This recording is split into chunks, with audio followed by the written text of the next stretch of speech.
The quickest, easiest way to mount an anvil is to find a chunk of a log, a stump if you want. It can be as big as you want and provide sort of some storage space around the perimeter of the anvil, or you can get one that's smaller that just kind of fits the profile of the anvil so you're not tripping on it, so you can get up close to it. It needs to be something structural. It can't be, for instance, a palm tree or something that's going to compress and deteriorate. It needs to be something with some strength and some heft and some mass. So in the stump, as with the anvil, size matters, okay? You're going to need something that's big enough to distribute the load of the anvil and the impact of the blow over a wide area of floor, particularly if it's dirt floor. If you fabricate a steel base and you're on a concrete floor, it doesn't matter much, does it? But with wood, spread it out with a pretty good cross-section, certainly big enough to fully support the profile of the feet of the anvil. This is a piece of white oak, pretty good wood. It's been weathered now for about a year, so you may want to leave the bark on your anvil base. I recommend you take it off because it's going to deteriorate and fall off in little bits and pieces over time. Who wants that? And when you get down to the actual wood, I mean, you can grind that, you can kind of refine it, you can fasten your hammer loops to it. It works better. Let's take the bark off this thing.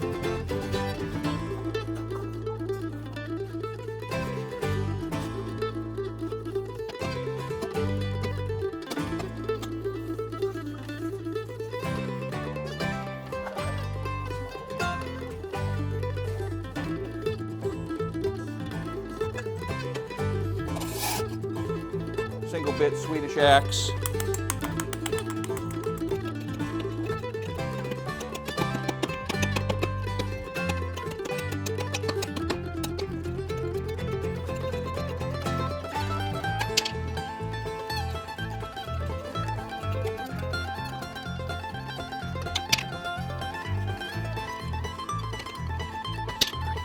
Commonly sort of described way to determine anvil height is a distance from the floor to your knuckles in a relaxed position at your side.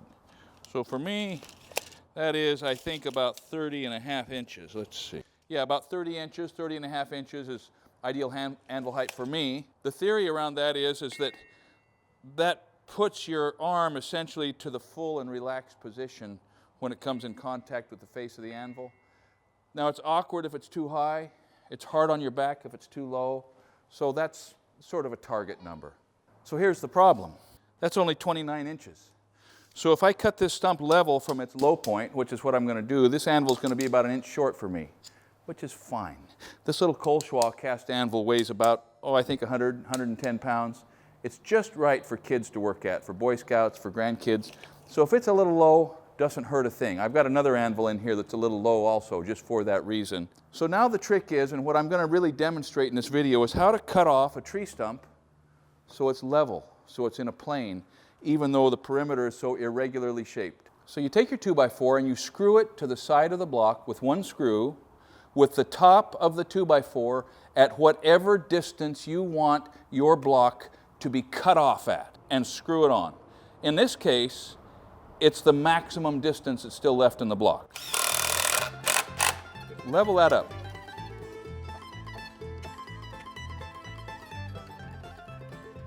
And put another screw in it. Now, take another piece.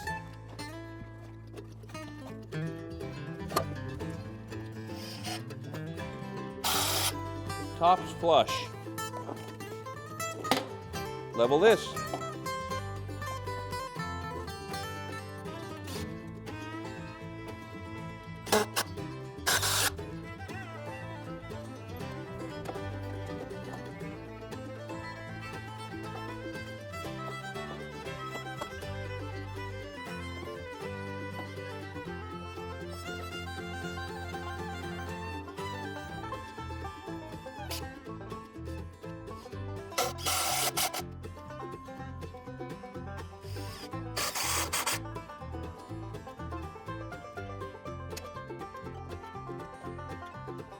Pretty good.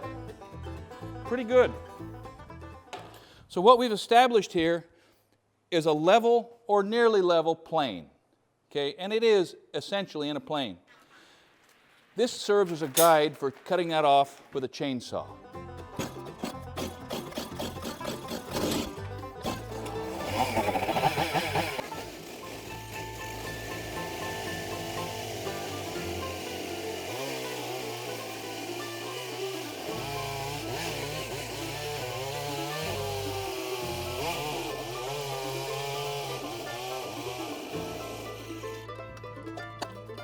like that.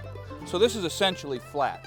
Now the bottoms of anvils are not perfectly flat, so there may be a little discrepancy, but I'm going to smooth this up, chamfer the edge, knock off some of the fuzz, turn it over, work on the bottom just a little bit. We want this to look appropriately, what, rustic? Certainly that's a word that applies to anvils. I just want to clean this up so it looks like it's taken to where we intended to take it. There's all kinds of ways to fasten anvils to stumps. You know, from just driving a railroad spike on each side so the head pulls down on the edge, to really elaborate tie-down systems. Anyhow, we're going to put something on that is fairly easily demountable because this is my launching anvil. Every so often, usually around the 4th of July, this little guy takes about a 150-foot vertical trip in a couple of seconds to celebrate our independence.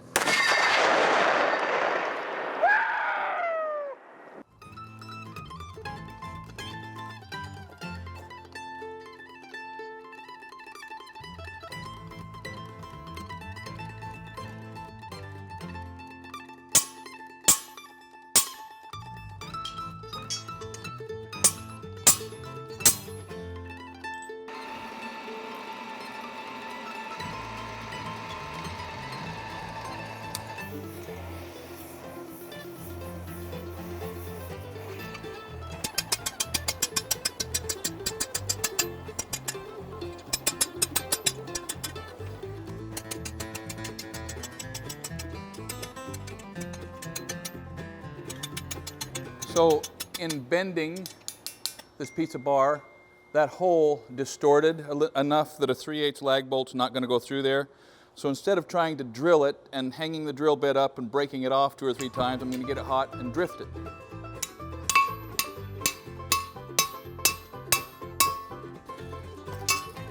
One mistake people make is after they drift a hole, they bend over and pick up the punch.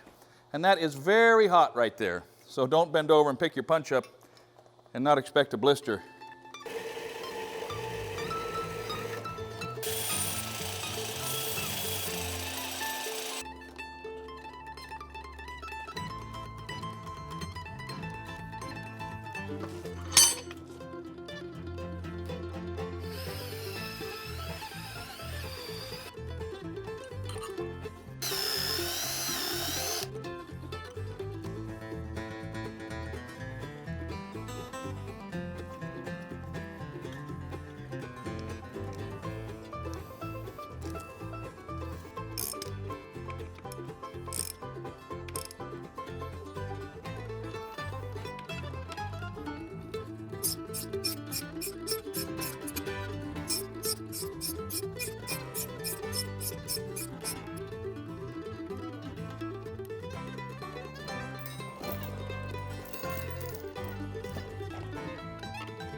So obviously, neither my cut nor the anvil is perfectly flat. So don't be afraid to shim up a little corner. Drive a shim in there, break it off, bingo. Perfection itself, okay? Now that anvil is fully serviceable. Kid height, permanent. One more to the shop. If you're new to this channel, welcome. We cover a lot of territory here. We do a lot of different things, ranging from construction to logging, blacksmithing, obviously, safety and production and productivity and estimating and personal relations and taking care of your family, all kinds of things. So anyway, it won't take you long to realize that we come back over and over again to anvils, the mother of all shop tools. So if you have any interest in anvils or any of the other things that we do, hang with us. See what's next. We've got a lot of territory to cover. How are you? He yeah, I want to hook you up in a strap and raise you up in my crane. Should I do that? I think you would like it.